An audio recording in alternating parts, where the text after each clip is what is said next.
মাননীয় অধ্যক্ষ মহোদয়, পলাশবাৰী সমষ্টিৰ মাননীয় বিধায়ক হেমন্ত ঠাকুৰীয়া ডাঙৰীয়াই আজি এই মেম্বাৰ্ছ আৱাৰত তেখেতৰ সমষ্টিটোৰ শৈক্ষিক সমস্যাসমূহ দাঙি ধৰিছে।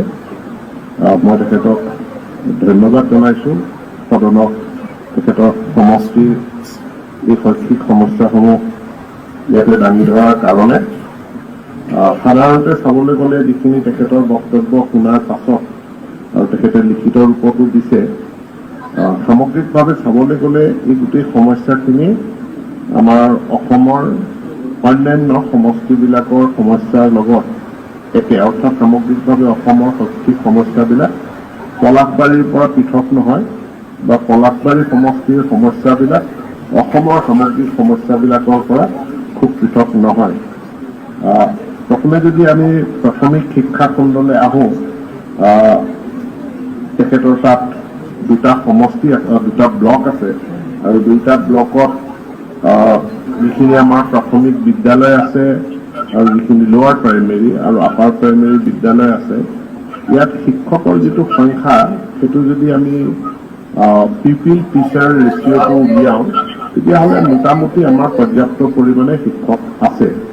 যিখিনি ভেকেঞ্চি আছে, খালী পদ যিখিনি আছে, আমি সকলোৱে অৱগত যে চৰকাৰখনে ইতিমধ্যে ঘোষণা কৰিছে 1 লাখ নিযুক্তি প্ৰদান কৰাৰ কাৰণে, আৰু 1 লাখ নিযুক্তি প্ৰদান কৰাৰ ক্ষেত্ৰত আমাৰ যিমানখিনি খালী পদ আছে সেই খালী পদখিনি আমি পূৰণ কৰাৰ কাৰণে পদক্ষেপ লৈছোঁ। কিন্তু প্ৰকৃতাৰ্থত কথা হ'ল, বহুতৰে হয়তো এনেকুৱা ধাৰণা হ'ব পাৰে যে আচলতে শিক্ষা বিভাগতেই 50,000তকৈ অধিক খালী পদ আছে বা অসমতে 1 লাখ খালী পদ আছে।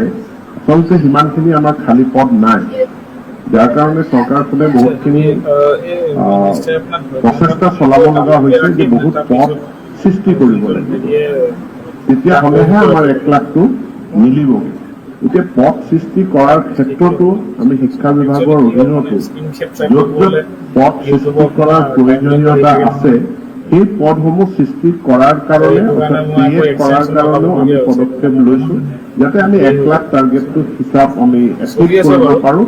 অৰ্থাৎ 1 লাখ টাৰ্গেটটো এচিভ কৰিবৰ কাৰণে আমি বহুখিনি কষ্ট কৰিব লগা হৈছে। গতিকে আজি মই মাননীয় পলাশবাৰী সমষ্টিৰ বিধায়কক মই এই আশ্বাসটো প্ৰথমে দিব বিচাৰোঁ যে প্ৰাথমিক শিক্ষা খণ্ডত যিখিনি খালী পদ আছে নিশ্চিতভাৱে আমাৰ এই 1 লাখ টাৰ্গেটৰ ভিতৰত সেইখিনি অন্তৰ্ভুক্ত হ'ব, আৰু খালী পদখিনিৰ উপৰিও তাতে প্ৰয়োজন ভিত্তিক নতুন পদো যদি সৃষ্টি কৰিব লগা আছে সেই নতুন পদখিনিও আমি সৃষ্টি কৰি সংশ্লিষ্ট তাৰ যি খণ্ড শিক্ষা বিষয়া আছে বা জিলা শিক্ষা বিষয়া আছে তেওঁলোকে যদি এই এতিয়াই তেওঁলোকৰ সৃষ্টি কৰিবলগীয়া পদৰ তথ্যখিনি দিশপুৰলৈ পঠায়, নিশ্চিতভাৱে আমাৰ সেই শিক্ষকৰ সমস্যাটো আমাৰ দূৰ হ'ব। কিন্তু শিক্ষকৰ ক্ষেত্ৰত আৰু এটা কথা আমি দেখিছোঁ যে বহু স্কুলত শিক্ষকসকল থুপ খাই আছে, য'ত আৰু বহু স্কুলত বিশেষকৈ পিছপৰা অঞ্চলবিলাক, সীমান্তৱৰ্তী অঞ্চলবিলাক, আমাৰ পাহাৰীয়া অঞ্চলবিলাক, তাত যিমান পৰিমাণৰ শিক্ষক থাকিব লাগে সিমান পৰিমাণৰ শিক্ষক নাই। অৰ্থাৎ এটা ভাৰসাম্য আমি ৰক্ষা কৰিব পৰা নাই। ক'ৰবাত ছাত্ৰ ছাত্ৰী বেছি আছে, শিক্ষক কম আছে, ক'ৰবাত ছাত্ৰ ছাত্ৰী কম আছে, তাতে আমি শিক্ষক বেছি আছে।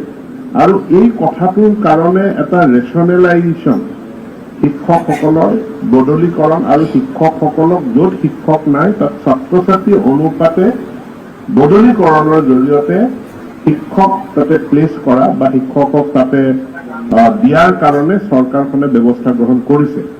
আমি সকলোৱে জানো যে ইয়াৰ আগৰখন বিধানসভাত আগৰ চৰকাৰৰ দিনতে এখন আইন পাছ হৈছিল সেই শিক্ষকৰ বদলীকৰণৰ কাৰণে আৰু এই টিচাৰ পোষ্ট ইয়াৰ ৰেচনেলাইজেশ্যন কৰাৰ কাৰণে। আৰু তেতিয়াই কোৱা হৈছিল যে এই ব্যৱস্থাটো বদলীকৰণটো মেনুৱেলি কৰা নহ'ব। অৰ্থাৎ আমি কিছুমান মানুহে আমাৰ ইচ্ছা অনিচ্ছা অনুযায়ী কাৰোবাৰ ভাল লগা বেয়া লগাৰ ওপৰত নিৰ্ভৰ কৰি পেলাই মেনুৱেলি কোনো শিক্ষকৰ বদলীকৰণ নহ'ব। বদলীকৰণৰ কাৰণে আমি এটা অনলাইন পৰ্টেল মুকলি কৰিম, তাত নিৰ্দিষ্ট চৰ্ত কিছুমান আৰোপ কৰা হৈছে, যি চৰ্তৰ অধীনত যিসকল শিক্ষকে এটা স্থানত 10 বছৰ চাকৰি সম্পূৰ্ণ নকৰালৈকে তেওঁলোকে ট্ৰেন্সফাৰৰ কাৰণে যোগ্য বিবেচিত নহ'ব। কিন্তু তাত এক্সেপশ্যনো থাকিব। আজি আমাৰ বহুসকল আমাৰ মহিলাই তেওঁলোকে দুৰ্গম অঞ্চলত বা অসুবিধাজনক অঞ্চলত তেওঁলোকে চাকৰি কৰি আছে, তেওঁলোকৰো বদলীকৰণৰ প্ৰয়োজনীয়তা থাকে নিৰাপত্তাৰ খাতিৰত, বা বহু লোক আছে তেওঁলোকে বিভিন্ন মানে স্বাস্থ্যজনিত কাৰণত তেওঁলোকৰ বাবে বদলিটো প্ৰয়োজনীয় হৈ উঠিব পাৰে। এই সকলোবিলাক দিশ বিবেচনা কৰিয়ে সেই আইনখন প্ৰণয়ন কৰা হৈছে আৰু সেই আইনখনৰ ভিত্তিত বৰ্তমানে শিক্ষা বিভাগে এই পৰ্টেলটো খুলিবৰ কাৰণে এটা ছফ্টৱেৰ বা এটা প্ৰগ্ৰেম বা এটা হিউমেন ৰিচোৰ্চ মেনেজমেণ্ট চিষ্টেম এটা নিৰ্মীয়মান অৱস্থাত আছে।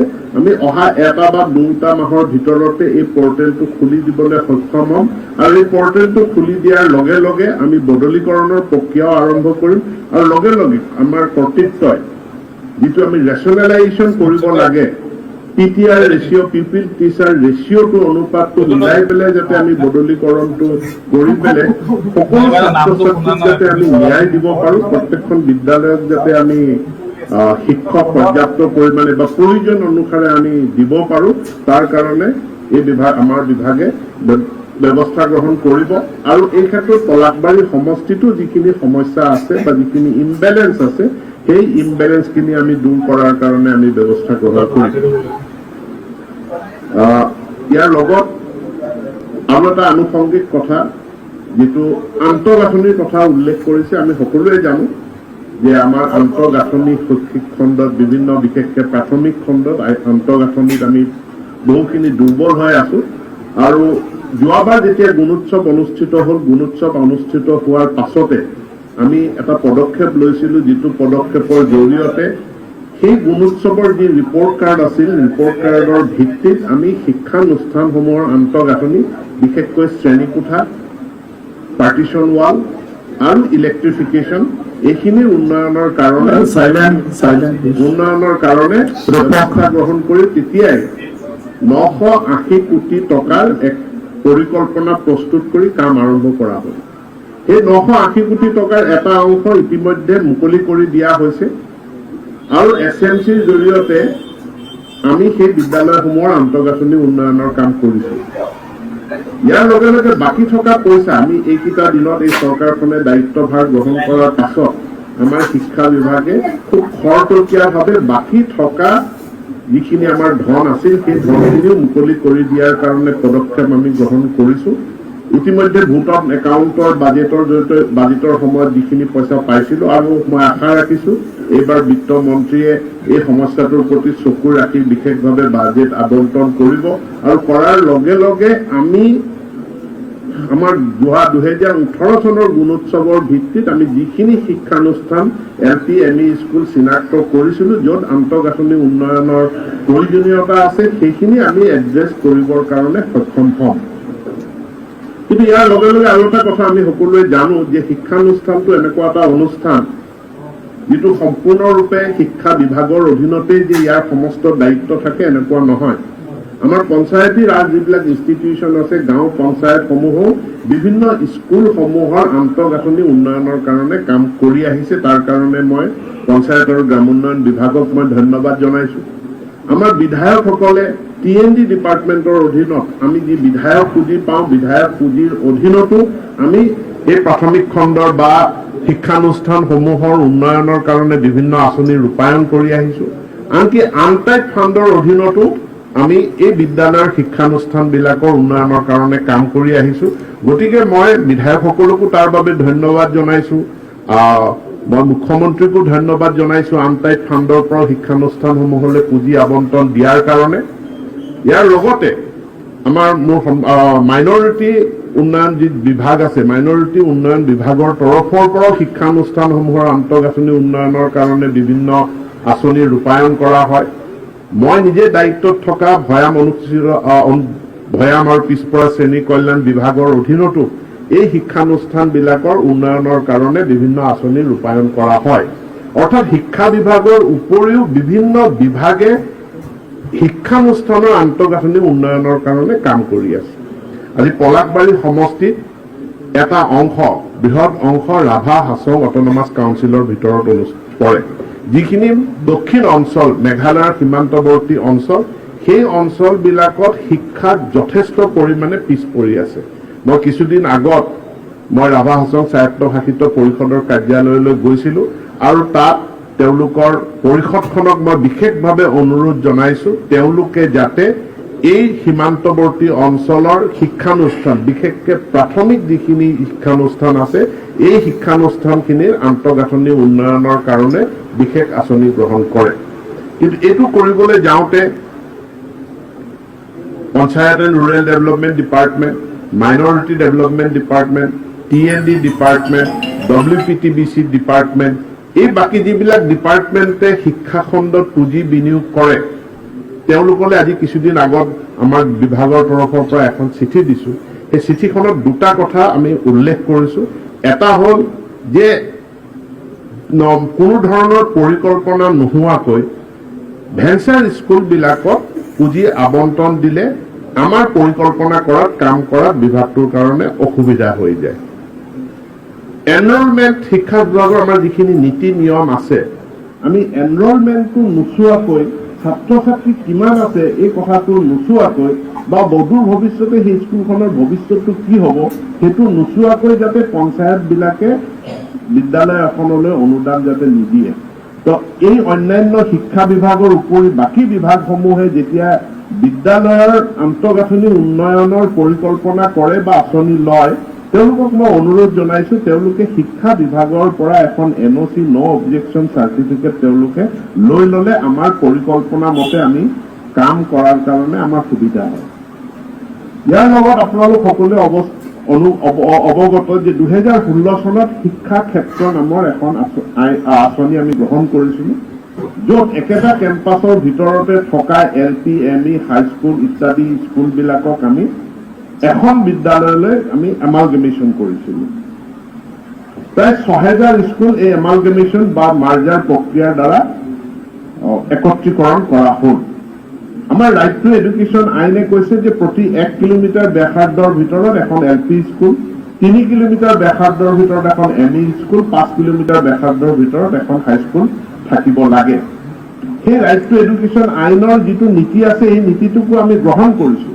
আৰু গ্ৰহণ কৰি পেলাই আমি এমালগেমেশ্যনৰ উপৰি আমি ওচৰা ওচৰিকৈ থকা দুখন LP স্কুলক বা দুখন ME স্কুলক আমি এখন কৰি পেলাই আমি মাৰ্জ কৰিছোঁ আৰু এই আঁচনিখন শিক্ষা ক্ষেত্ৰৰ আঁচনিখন এতিয়া আমি পুনৰবাৰ আকৌ এবাৰ যিহেতু আমাৰ এটা প্ৰভিন্সিয়েলাইজেশ্যন হৈ গ'ল এই প্ৰভিন্সিয়েলাইজেশ্যনৰ জৰিয়তে আমি যিখিনি উপৰঞ্চি শিক্ষক পালোঁ আৰু যিখিনি বিদ্যালয় তাৰ আওতাৰ ভিতৰলৈ আহিল গতিকে এতিয়া আমি এটা নতুনকৈ পুনৰ এই শিক্ষা ক্ষেত্ৰৰ আঁচনিখন ৰূপায়ণ কৰিবলৈ আগবাঢ়িছোঁ ইয়াতে প্ৰসংগক্ৰমে মই কথাটো এইকাৰণে উল্লেখ কৰিছোঁ যে কঠালগুৰি LP স্কুল আৰু আমগুৰি LP স্কুল ওচৰা ওচৰিকৈ থকা দুখন LP স্কুল এতিয়া কঠালগুৰিত আন্তঃগাঁথনি ভাল কঠালগুৰিত এনৰলমেণ্টো ভাল এতেকে আমগুৰি LP স্কুলখন কঠালগুৰিৰ লগত চামিল হ'ব এইটোৱে শিক্ষা বিভাগৰ পৰিকল্পনা কিন্তু আমগুৰি LP স্কুলখনৰ আন্তঃগাঁথনি বেয়া আমগুৰি স্কুলখনত এনৰলমেণ্ট নাই বুলি তাতে পঞ্চায়তে তাত টকা 5 লাখ বিনিয়োগ কৰি দিছে কিন্তু আমি এতিয়া সিদ্ধান্ত ল'ম যে আমি আমগুৰি স্কুলখন নাৰাখোঁ আমগুৰি স্কুলখন কঠালগুৰিৰ লগত আমি একত্ৰীকৰণ কৰিম পঞ্চায়তৰ পইচাকেইটা অথলে যাব বা তাত যদি বিধায়কজনেও যদি তাত 5 লাখ টকা দি দিয়ে তেওঁৰ পুঁজিকেইটাও অথলে যাব কাৰণ সেই স্কুলখন নাথাকে আমাৰ শিক্ষা ক্ষেত্ৰ আঁচনিৰ অধীনত স্কুল দুইখনৰ একত্ৰীকৰণ হ'ব যিহেতু কঠালগুৰি আন্তঃগাঁথনি ভাল যিহেতু কঠালগুৰিত এনৰলমেণ্ট বেছি আছে এতেকে আমগুৰিৰ স্কুলখন কঠালগুৰিৰ লগত একত্ৰীকৰণ কৰা হ'ব কিন্তু আমগুৰিত কৰা বিনিয়োগটো এতিয়া আমাৰ অথলে যাব এতেকে আমি শিক্ষা বিভাগৰ পৰা এটা NOC আমি ল'বৰ কাৰণে আমি আহ্বান জনাইছোঁ এই একত্ৰীকৰণ প্ৰক্ৰিয়াটোত আৰু এটা কথা আছে যিহেতু মাননীয় বিধায়কগৰাকীয়ে ইয়াতে এটা প্ৰসংগ উত্থাপন কৰিছে যে হাইস্কুলসমূহৰ আপগ্ৰেডেশ্যন হায়াৰ ছেকেণ্ডেৰী বহু স্থানত হায়াৰ ছেকেণ্ডেৰী স্কুল নাই গতিকে হাইস্কুলখন হায়াৰ ছেকেণ্ডেৰীলৈ আপগ্ৰেড কৰিব লাগিব আমাৰ এতিয়াৰ যিটো শৈক্ষিক গাঁথনি হ'ব সেই শৈক্ষিক গাঁথনি হ'ব প্ৰাথমিক, ছেকেণ্ডেৰী আৰু হায়াৰ এডুকেশ্যন, উচ্চ শিক্ষা। প্ৰাথমিকত LP, ME দুইটাকে আমি সামৰি ল'লো। ছেকেণ্ডেৰীত 9, 10, 11, 12লৈকে আমি ছেকেণ্ডেৰী কৰিম। এতিয়া আমাৰ হাইস্কুলসমূহ অৱধাৰিতভাৱে সকলো হাইস্কুলেই হায়াৰ ছেকেণ্ডেৰী স্কুললৈকে ক্লাছ 12লৈকে তেওঁলোকৰ আপগ্ৰেডেশ্যন হ'ব প্ৰক্ৰিয়ামতে। ইয়াত আমাৰ কোনো চিন্তা কৰিবলগীয়া কাৰণ নাই। কিন্তু যিসমূহ stand Elon higher secondary school বা ছিনিয়ৰ ছেকেণ্ডেৰী স্কুল আছে, ক্লাছ 11, 12, আমাৰ অমিয় কুমাৰ দাস ইনষ্টিটিউট তেওঁলোকে এই ক্ষেত্ৰত এটা সমীক্ষাও চলাইছিলে। সমীক্ষা চলাই তেওঁলোকে কৈছে যে class 11, 12 stand Elon higher secondary school বা ষ্টেণ্ড এলন ছিনিয়ৰ ছেকেণ্ডেৰী যিসমূহ স্কুল আছে, তাত যিসকল শিক্ষকতা কৰি আছে তেওঁলোকৰ ছাৰ্ভিচটো আণ্ডাৰ ইউটিলাইজ হৈ আছে। অৰ্থাৎ তেওঁলোকে মাত্ৰ দুটা ক্লাছ কৰে, 9 আৰু 11 আৰু 12তে তেওঁলোক ক্লাছ কৰে। এতিয়া যেনেকে আমি তলৰ পৰা হাইস্কুলবিলাক হায়াৰ ছেকেণ্ডেৰীলৈকে আপগ্ৰেড কৰিম, ঠিক একেধৰণে ওপৰৰ পৰা হায়াৰ ছেকেণ্ডেৰী স্কুলসমূহো আমি নিকটৱৰ্তী ওচৰৰ হাইস্কুলৰ লগত আমি তেওঁলোকক একত্ৰীকৰণ কৰিম। আৰু একত্ৰীকৰণ কৰাৰ পাছত আমাৰ যিসকল পোষ্ট গ্ৰেজুৱেট টিচাৰ আছে হায়াৰ ছেকেণ্ডেৰী বা ছিনিয়ৰ ছেকেণ্ডেৰী, তেওঁলোকৰ ছাৰ্ভিচটো আমি ক্লাছ 9 আৰু 10তো আমি পাবলৈ সক্ষম হ'ম। এতেকে স্কুলসমূহৰ আন্তঃগাঁথনি উন্নয়ন কৰাৰ কাৰণে শিক্ষা বিভাগৰ পৰা উপৰিও বাকী যিসমূহ বিভাগে ইয়াত বিভিন্ন ধৰণে আঁচনি গ্ৰহণ কৰি আছে, সেই বিভাগসমূহে শিক্ষা বিভাগৰ লগত এটা সমন্বয় ৰক্ষা কৰিব লাগিব। শিক্ষা বিভাগৰ পৰা এটা NOC তেওঁলোকে গ্ৰহণ কৰিব লাগিব, যাতে আমাৰ যিখন শিক্ষা ক্ষেত্ৰ যিখন আঁচনি আছে, সেই শিক্ষা ক্ষেত্ৰ আঁচনিখন ৰূপায়ণ কৰাৰ ক্ষেত্ৰত আমি সফলতা লাভ কৰোঁ। এই সফলতা লাভ কৰিব নোৱাৰিলে আমাৰ যিমান সংখ্যক স্কুল আছে, এই গোটেইখিনি স্কুল এটা সুন্দৰ ব্যৱস্থাপনাৰ মাজলৈ আমি আনিবৰ কাৰণে আমি সক্ষম নহম। ইয়াত সকলোৰে মই সহায় সহযোগিতা বিচাৰিছো আৰু মই বিধায়কসকলক অনুৰোধ জনাম, বিধায়কসকলক মই প্ৰত্যেককে শিক্ষা ক্ষেত্ৰ আঁচনিখনৰ যিটো আমাৰ পৰিকল্পনা আছে, এই পৰিকল্পনাটো আপোনালোকক মই জনাম। কিছু সংশোধনী সৰু সুৰা 2-এটা সংশোধনী আমি কৰি আছো আৰু ইতিমধ্যে আমি তথ্যও বিচাৰিছো। এই ক্ষেত্ৰত সম্পূৰ্ণ সহায় সহযোগিতা বিধায়কসকলে যাতে আগবঢ়ায়, সম্পূৰ্ণ সততা নিষ্ঠাৰ কাৰণে কোনো বিষয়া কৰ্মচাৰীৰ এটা ভুল তথ্যৰ কাৰণে ভুলভাৱে কোনো একত্ৰীকৰণ যাতে নহয়, একদম শুদ্ধভাৱে ছাত্ৰ ছাত্ৰীৰ যিটো শৈক্ষিক প্ৰয়োজনীয়তা আছে, এটা অঞ্চলক আমি সেৱা আগবঢ়োৱাৰ কাৰণে আমাৰ যিটো প্ৰয়োজনীয়তা আছে, সেই প্ৰয়োজনীয়তাৰ প্ৰতি লক্ষ্য ৰাখি আমি কাম কৰিম। মন্ত্ৰী মহোদয়, অলপ সময়টো আমাৰ 3জন বিধায়ক আছে,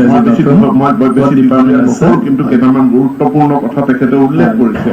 সেই গুৰুত্বপূৰ্ণ কথাৰ ভিতৰত এটা গুৰুত্বপূৰ্ণ কথা মাননীয় বিধায়কজনে উল্লেখ কৰিছে যে তেখেতৰ সমষ্টিৰ বৃহৎ অঞ্চল এটা ৰাভা হাছন স্বায়ত্তশাসিত পৰিষদৰ ভিতৰত পৰে আৰু এই বৃহৎ অঞ্চলটোত কোনো মহাবিদ্যালয় নাই। তেখেতে উল্লেখ কৰিছে ইয়াত কোনো হায়াৰ ছেকেণ্ডেৰী স্কুলো নাই। অৰ্থাৎ আমাৰ জনজাতীয় অঞ্চলবিলাক শৈক্ষিক ক্ষেত্ৰত যথেষ্ট পিছপৰা, এই কথাটোৱেই তেখেতৰ বক্তব্যৰ মাজেৰে ওলাই আহিছে। শিক্ষা জনজাতীয় অঞ্চলবিলাকত বহুত দেৰিকে আৰম্ভ হৈছিল আৰু তাৰ কাৰণে আজি চৰকাৰখনে বিশেষ ব্যৱস্থা লোৱাৰ প্ৰয়োজনীয়তা আছে। মাননীয় অধ্যক্ষ মহোদয়, কেইদিনমান আগত মই এটা তথ্য বিচাৰ কৰিছিলো। আমি চৰকাৰখনে ইতিমধ্যে সকলোৱে জানে, মাননীয় মুখ্যমন্ত্ৰী ডাঙৰীয়াই এটা সুন্দৰ আঁচনি গ্ৰহণ কৰিছে, য'ত প্ৰত্যেকজন বিধায়কক এখন বিধায়কৰ আদৰ্শ হাইস্কুল বা হায়াৰ ছেকেণ্ডেৰী স্কুল নিৰ্বাচন কৰিবলৈ অনুৰোধ জনাইছে, য'ত বিভিন্ন উৎসৰ পৰা পুঁজিৰ বিনিয়োগ কৰি সেই স্কুলখনক যাতে এখন আদৰ্শ মহাবিদ্যালয় হিচাপে গঢ়ি তুলিব পাৰি।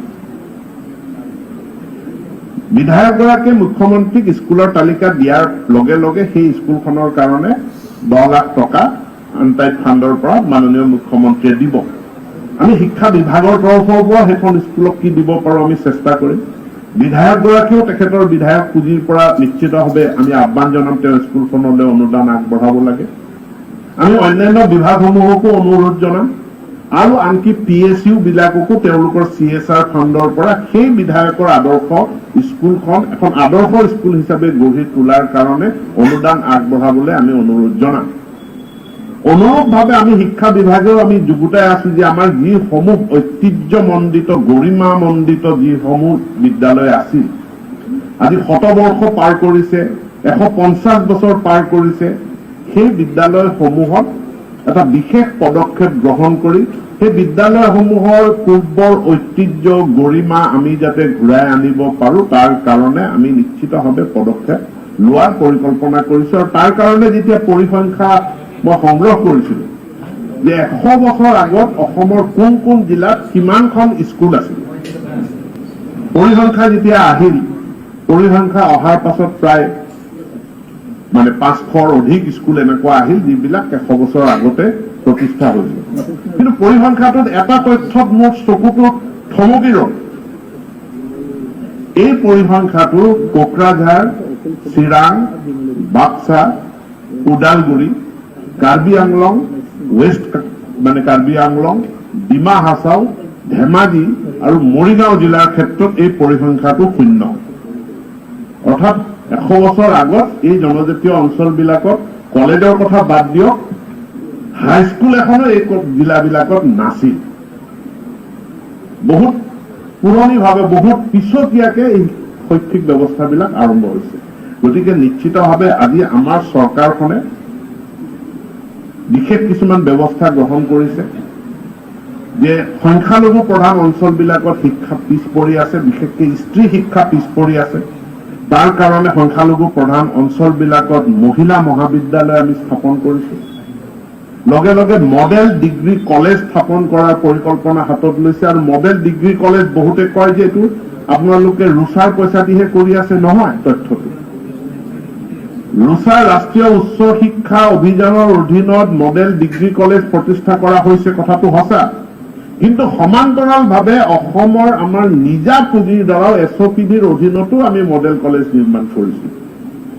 আৰু আজি এই যি পিছপৰা অঞ্চলবিলাক, অৱহেলিত অঞ্চলবিলাক য'ত মহাবিদ্যালয়ে নাই, তাত নিশ্চিতভাৱে অসম চৰকাৰৰ এই যি পদক্ষেপ আছে, এই পদক্ষেপৰ জৰিয়তে এই অঞ্চলবিলাকৰ যিটো বঞ্চনা আছে, এই বঞ্চনা দূৰ কৰাৰ কাৰণে অনাগত দিনত আমি পদক্ষেপ গ্ৰহণ কৰিম বুলি মই মাননীয় পলাশবাৰী সমষ্টিৰ বিধায়কগৰাকীক মই প্ৰতিশ্ৰুতি আগবঢ়াইছো।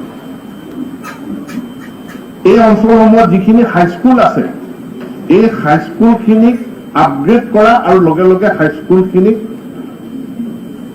তাৰ ইনফ্ৰাষ্ট্ৰাকচাৰ, গুণগত উচ্চ মানদণ্ডৰ শিক্ষক তাতে নিয়োগ কৰাৰ কাৰণে আমি বিশেষ পদক্ষেপ ল'ম বুলি পেলাই মই মাননীয় বিধায়কগৰাকীক মই প্ৰতিশ্ৰুতি আগবঢ়াইছো। ৰাভা হাজং স্বায়ত্তশাসিত পৰিষদকো মই অনুৰোধ জনাম, বিধায়কগৰাকীয়েও অনুৰোধ জনাব যাতে এই বঞ্চিত এলেকাটো, মেঘালয়ৰ সীমান্তৱৰ্তী যিটো অঞ্চল আছে, এই অঞ্চলটোৰ শৈক্ষিক পৰিৱেশ, শৈক্ষিক ইনফ্ৰাষ্ট্ৰাকচাৰ উন্নয়ন কৰাৰ কাৰণে তেখেতসকলেও যাতে পদক্ষেপ আগবঢ়ায়। দক্ষিণ কামৰূপ মহাবিদ্যালয় এখন পলাশবাৰী সমষ্টিৰ গুৰুত্বপূৰ্ণ মহাবিদ্যালয়। বহু ছাত্ৰ ছাত্ৰী আছে, বহু পুৰণি মহাবিদ্যালয়। আৰু এই মহাবিদ্যালয়খনে কিছু সেল্ফ ফাইনেন্স কোৰ্চ চলাই আছে। আৰু এই সেল্ফ ফাইনেন্স কোৰ্চবিলাকৰ ক্ষেত্ৰত এতিয়া তেওঁলোকে আমাৰ ওচৰত দাবী কৰিছে বা আবেদন জনাইছে যে তাত এইখিনিক ৰেগুলাৰাইজ কৰিব লাগে, অৰ্থাৎ এক ধৰণৰ প্ৰভিন্সিয়েলাইজ কৰিব লাগে। ইয়াত এক বৃহৎ সমস্যা আছে। আমাৰ ইউনিভাৰ্চিটিৰ পৰা আৰম্ভ কৰি বিভিন্ন মহাবিদ্যালয়ে তেওঁলোকে সেল্ফ ফাইনেন্স কোৰ্চ তেওঁলোকে খুলিছে।